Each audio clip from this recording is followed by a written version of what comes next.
1. Pendahuluan. Provinsi Sumatera Utara terletak pada 10 hingga 40 lintang utara dan 980 hingga 1000 bujur timur. Luas daratan Provinsi Sumatera Utara mencapai 71.680 km persegi. Sumatera Utara tersohor karena luas perkebunannya. Hingga saat ini, perkebunan tetap menjadi primadona perekonomian Provinsi Sumatera Utara. Berdasarkan letak geografisnya, Kota Medan terletak di antara 2 derajat 27 menit hingga 2 derajat 47 menit lintang utara dan 98 derajat 35 menit hingga 98 derajat 44 menit bujur timur. Kota Medan merupakan ibu kota provinsi dari Sumatera Utara dengan luas wilayah yaitu sekitar 265,10 km persegi. Jumlah penduduk kota di Kota Medan saat ini yaitu sekitar 2.983.868 jiwa. Jumlah penduduk ini terus mengalami kenaikan dari tahun ke tahun. Adapun rumusan masalah dari penelitian ini yaitu 1. Apa yang dimaksud dengan pemetaan? 2. Bagaimana topografi di wilayah perkotaan? 3. Apa penyebab terjadinya kepadatan penduduk? 4. Bagaimana cara mengatasi terjadinya kepadatan penduduk? 5. Bagaimana dampak dari terjadinya kepadatan penduduk? Dan yang keenam, apa potensi yang terdapat di wilayah perkotaan? Tujuan dari penelitian ini yang pertama, 1. Untuk mengetahui apa itu pemetaan. Yang kedua, untuk mengetahui topografi di wilayah perkotaan. Yang ketiga, untuk mengetahui penyebab terjadinya kepadatan penduduk. Yang keempat, untuk mengetahui cara mengatasi terjadinya kepadatan penduduk. Yang kelima, untuk mengatasi dampak terjadinya kepadatan penduduk. Yang keenam, untuk mengetahui potensi yang terdapat di wilayah perkotaan.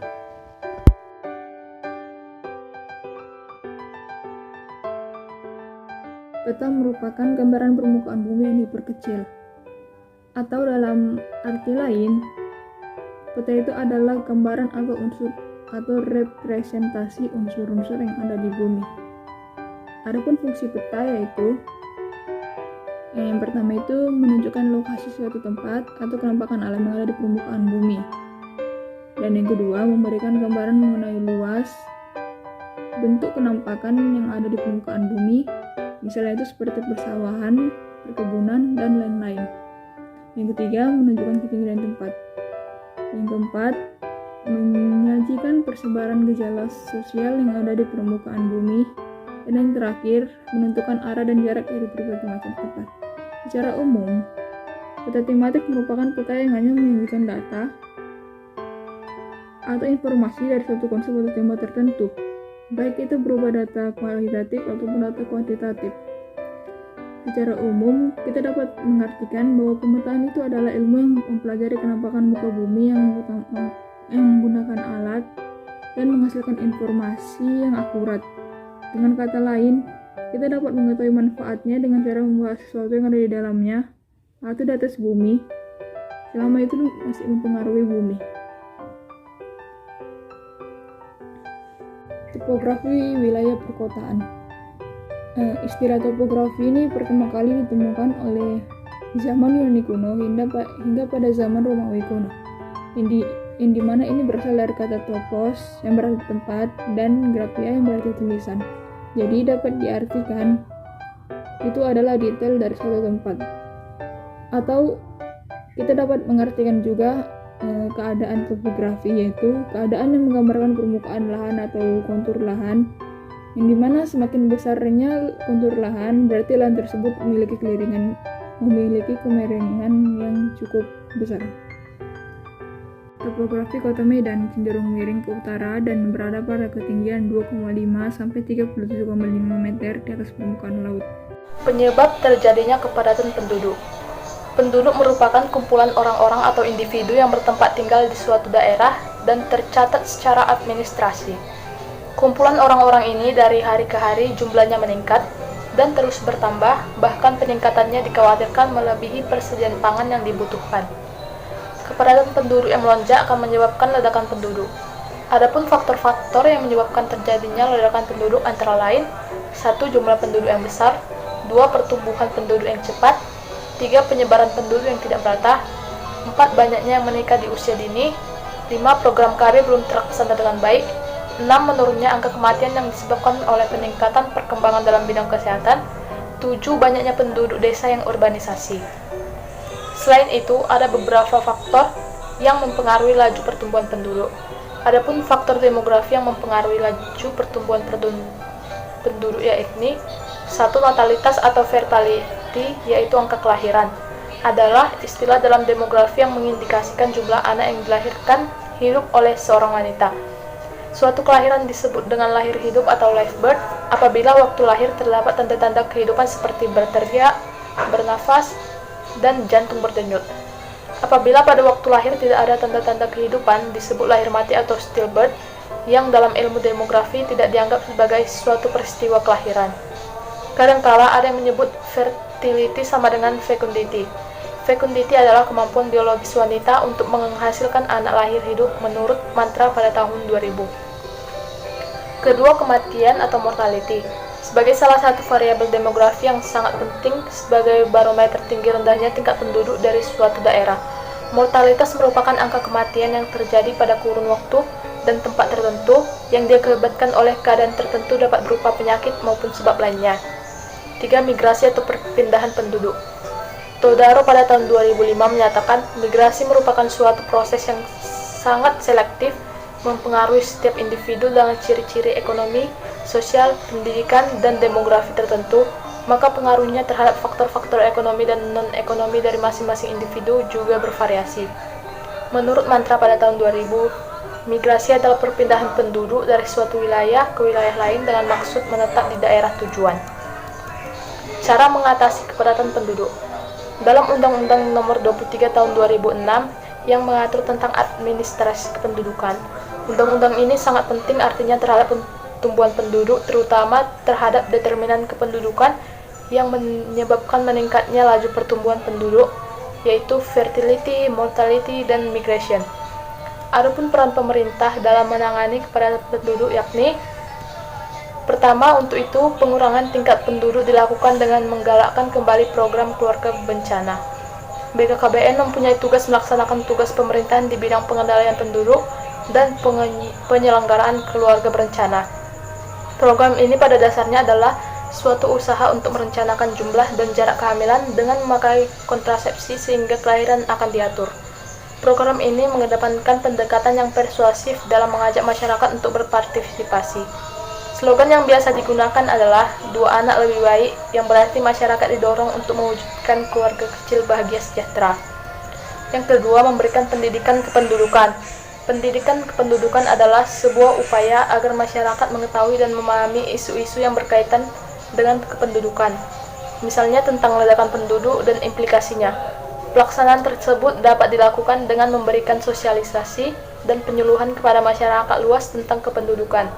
Yang terakhir, mendirikan berbagai fasilitas seperti rumah sakit, pendidikan, lapangan pekerjaan yang berada di desa agar tidak terjadinya kepadatan penduduk di wilayah perkantoran. Migration. Adapun peran pemerintah dalam menangani kepadatan penduduk yakni: pertama, untuk itu pengurangan tingkat penduduk dilakukan dengan menggalakkan kembali program keluarga berencana. BKKBN mempunyai tugas melaksanakan tugas pemerintahan di bidang pengendalian penduduk dan penyelenggaraan keluarga berencana.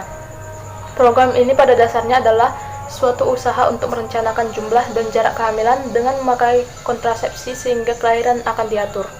Program ini mengedepankan pendekatan yang persuasif dalam mengajak masyarakat untuk berpartisipasi. Slogan yang biasa digunakan adalah 2 anak lebih baik, yang berarti masyarakat didorong untuk mewujudkan keluarga kecil bahagia sejahtera. Yang kedua, memberikan pendidikan kependudukan. Pendidikan kependudukan adalah sebuah upaya agar masyarakat mengetahui dan memahami isu-isu yang berkaitan dengan kependudukan, misalnya tentang ledakan penduduk dan implikasinya. Pelaksanaan tersebut dapat dilakukan dengan memberikan sosialisasi dan penyuluhan kepada masyarakat luas tentang kependudukan. Yang terakhir, mendirikan berbagai fasilitas seperti rumah sakit, pendidikan, lapangan pekerjaan yang berada di desa agar tidak terjadinya kepadatan penduduk di wilayah perkantoran. 5. Dampak dari terjadinya kepadatan penduduk. Terjadinya kepadatan penduduk seperti yang dikatakan oleh Thomas Malthus dalam bukunya yang berjudul An Essay on the Principle of Population pada tahun 1978 bahwa laju pertumbuhan penduduk mengikuti pertumbuhan eksponensial dan akan melampaui suplai makanan yang mengakibatkan kelaparan. Jika pernyataan Malthus ini benar dan memiliki korelasi, maka bencana akan terjadi. Kondisi ini didukung oleh ramalan Paul Ehrlich dalam bukunya yang berjudul The Population Bomb atau ledakan penduduk.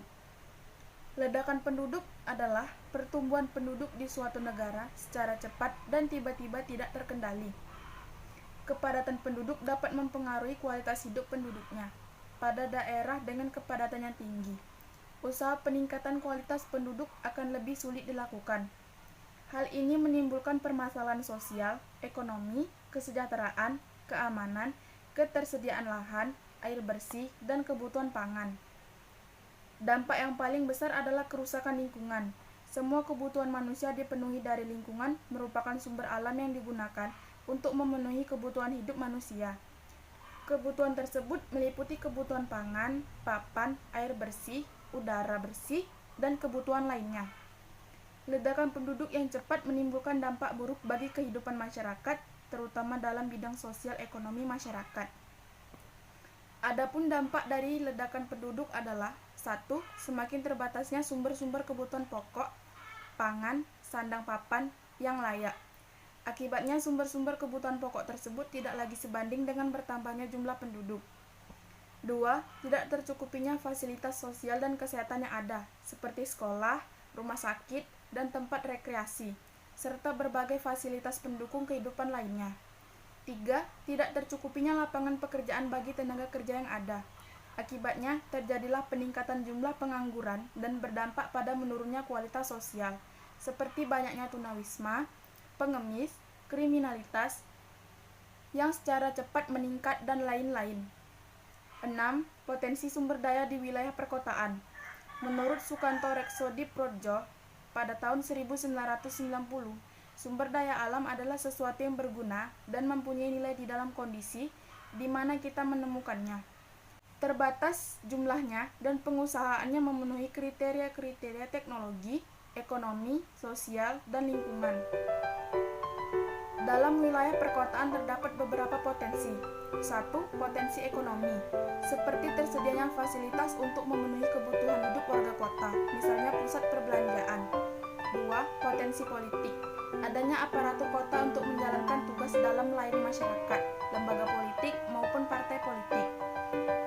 3. Potensi sosial, seperti memiliki fasilitas untuk menciptakan ketenangan hidup warga kota, misalnya rumah sakit, tempat ibadah, yayasan sosial, dan lainnya. Selain itu, di wilayah perkotaan terdapat komponen utama dari sistem distribusi air bersih, khususnya sebagai air minum suatu perkotaan dalam sistem jaringan pipa. Adapun kemungkinan terjadinya permasalahan pada jaringan pipa seperti kebocoran dan lain-lain sebagainya. Di daerah perkotaan, kebutuhan masyarakat air bersih untuk berbagai keperluan sangat diutamakan. Kondisi sosial ekonomi serta kesehatan masyarakat akan lebih baik apabila mengkonsumsi air bersih yang dikelola secara higienis serta diusahakan oleh perusahaan air minum atau PDAM.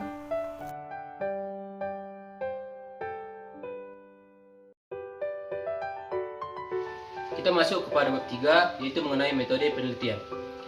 Survei atau penelitian ini kami laksanakan pada tanggal 4 Mei sampai dengan 10 Mei 2021 dengan teknik atau metode penyebaran Google Form kepada sampel. Pada penelitian ini kami menggunakan Kota Medan, Sumatera Utara sebagai populasinya dan mahasiswa-mahasiswi Unimed Stambuk 2020 khususnya pada jurusan geografi sebagai sampelnya. Penelitian ini berjenis kuantitatif, yang mana penelitian ini akan mengumpulkan dengan cara menyebarkan Google Form kepada responden dan kemudian responden akan menjawab dari pertanyaan yang telah kami sebarkan melalui Google Form dan kemudian respon dari responden akan kami deskripsikan sedemikian rupa dan hasilnya akan menjadi sebuah laporan mini riset mengenai analisis pemetaan daerah padat di Kota Medan, Sumatera Utara.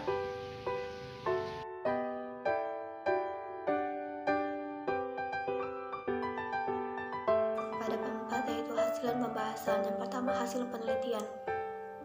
dari riset yang kami lakukan kepada mahasiswa dan mahasiswi Pendidikan Geografis Handbook 2020 yang bertempat tinggal di Kota Medan melalui Google Formulir, yang dimana kami mencantumkan 5 pertanyaan yang terdiri dari 5 esai, di mana pertanyaan pertama kami ajukan mengenai pengetahuan mahasiswa dan mahasiswi mengenai bentuk pola topografi di daerah yang padat akan penduduk, terutama di Kota Medan. Adapun jawaban dari 7 responden yang dapat kami simpulkan ialah bentuk pola topografi di daerah yang padat akan penduduk itu ialah datar dan landai, di mana bertujuan untuk mempermudah sistem transportasi dan terpusat.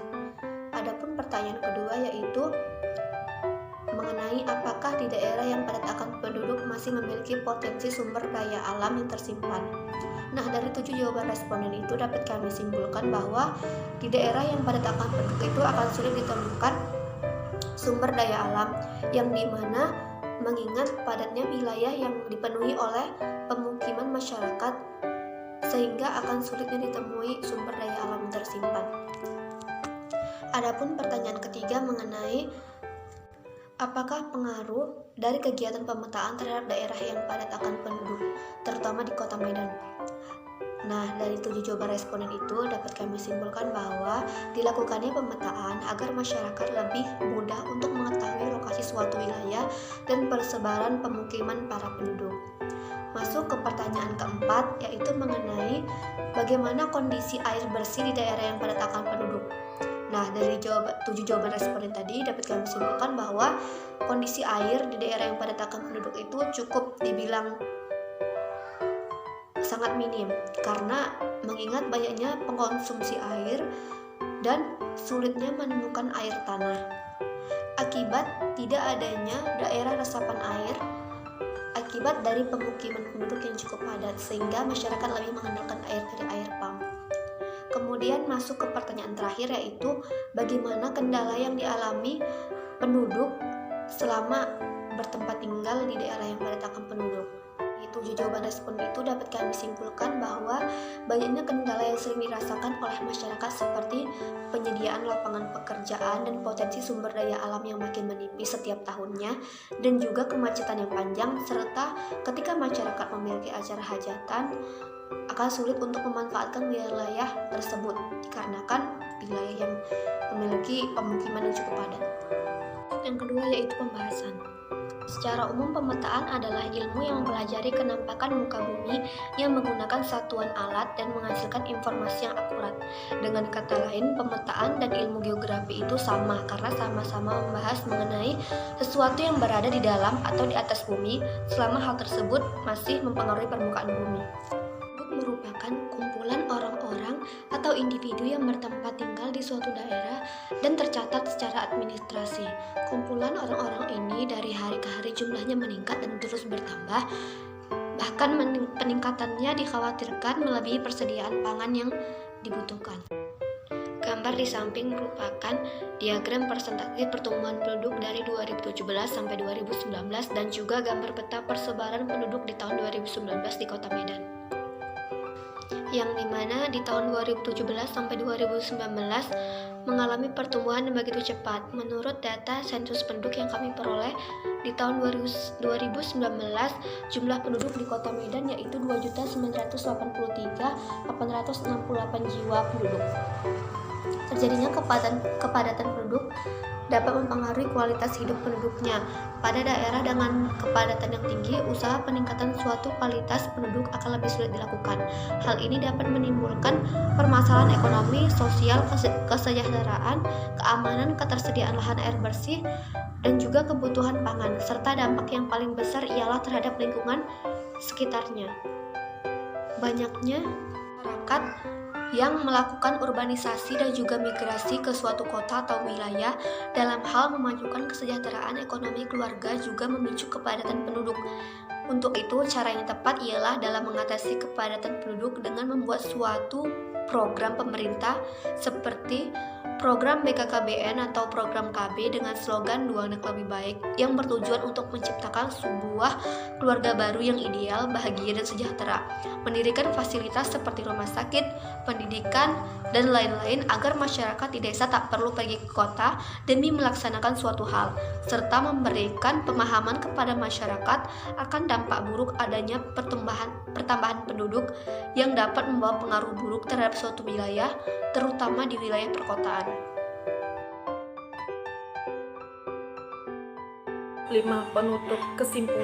Kesimpulan pada mini riset yang kami lakukan melalui G-Form atau Google Form ini, beberapa responden yang terdiri dari beberapa mahasiswa pendidikan geografi STAMUK 2020 telah memaparkan hasil pengamatan mereka dalam melihat perkembangan wilayah dan juga penduduk terutama di Kota Medan.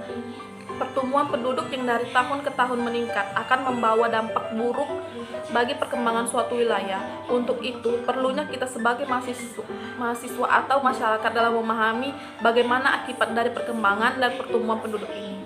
Saran dari kelompok kami menyadari bahwa penelitian mini riset yang telah kami lakukan atau kami lampirkan tidak terlepas dari kekurangan dan masih jauh dari kata sempurna.